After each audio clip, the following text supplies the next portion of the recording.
Now, though, it's time for our next debate. Who wants to go next? Well, unfortunately, it's me. Uh-oh. So, Nigel Farage of this parish has been speaking in the last day or two about Russia's invasion of Ukraine. And he has said that the West provoked Russia into the invasion because of its activities with NATO creeping eastwards. Now, he's been condemned widely. He's been called a disgrace by Keir Starmer, the Labour leader, and Rishi Sunak has also condemned his comments, but he's refusing to apologise. Now, I think that for a man that likes to parrot the lines of Churchill, he sounds a lot more like Neville Chamberlain trying to blame us for defending Ukraine. Now, Darren... We've provoked this war. It's, of course it's his fault. He's used what we've done we as an provoked excuse. the invasion of Ukraine. Yes, and very interestingly, once again, 10 years ago when I predicted this, by the way, I'm the only person in British politics that predicted what would happen. And, of course, everyone said I was a pariah for daring to suggest it. George Robertson, former Labour cabinet minister, who went on to become the Secretary-General of NATO, has in the last couple of weeks said the war is a direct result of EU expansionism. A great advocate for Nigel Farage's politics. Do you not think that this is deeply out of line with standing up for Britain and standing up for the West's interests? I don't at all, and frankly, I'm sick of seeing that clip played every hour on the hour. So you think Putin invaded Russia because of what we and our allies did? I think I would listen to what Nigel Farage actually said, because I watched the full interview, and he said he disliked President Putin, and President Putin had actually been responsible for causing the war itself. I don't see how any part of what he said was part of apologism. Through actions of NATO. Well, we did break our promises to Putin. We promised that all of these countries around him... Let me finish, please. All these countries around him wouldn't be allowed to join NATO. They did. We didn't allow Putin to join NATO. Perhaps we should have done and kept our enemies close. All Nigel said was that we provoked him. He clearly said it was Putin's fault. He clearly said he wasn't a supporter of Putin. This is being used as a tool against Farage because everyone's scared of him. He's doing so well, that, and people like you are so terrified by Nigel actually doing so well, and he's taken a lot of Labour votes in the Red Wall, and you people are trying to smear his name and call him an apologist for foreign regimes who wish us harm. That is absolute nonsense, and I think, frankly, you should be ashamed of yourself for pushing this really horrible narrative. The principle you have. Just because you're a fanboy of Nigel Farage, you will excuse any nonsense that he says. There is nothing What patriotic. did he say? That's nonsense. There is nothing British, pro-British, about accepting that we somehow provoked him.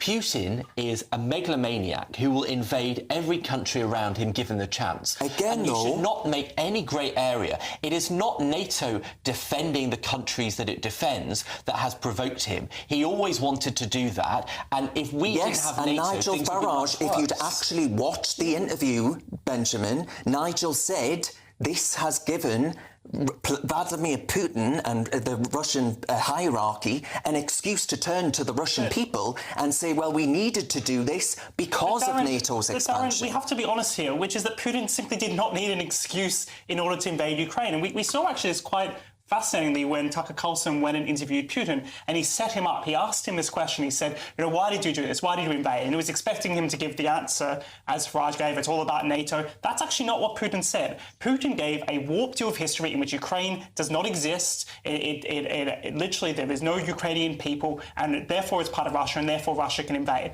Now, completely factually incorrect, of course. There is a Ukrainian nation. The Ukrainian people deserve their right to self-determination. They deserve to be able to choose their own future. And to suggest anything otherwise, to suggest that their simple fact of showing interest in being part of NATO and being part of the West was enough to justify Putin's action is just completely wrong. Well, he didn't say that. He said Russia used it as an excuse to justify it. But Ben Leo, do you think actually that we should be more realistic here in the West, and we should accept that there needs to be some form of peace treaty, because this has gone on for over 2 years. We've spent vast sums of the West's taxpayer sums and military resources, and actually people like Benjamin, dare I say, are being a bit naive on how long this can actually go on for. Yeah, I think we just need to grow up a bit and learn some nuance in the conversation. It's possible for one thing to exist at the same time as another. Putin can be a horrible tyrant, despot, dictator, and he can also, Nigel can give the assessment that he has a perception that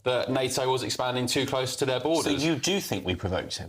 Did I say that? Well, I'm trying to work out what you're just saying. No, do you know what? I don't know enough about the situation to give comment. So, and Darren appears to have said that we should not be loyal to Ukraine and defend it in case it goes on for years. We're not let me ask you a question. We're spending billions of pounds as the US is spending tens of billions of dollars. Yes, but I don't want British people to be dragged into such a thing. You appear to have just said that because it may go on for many years yet, that should affect whether we want to support them.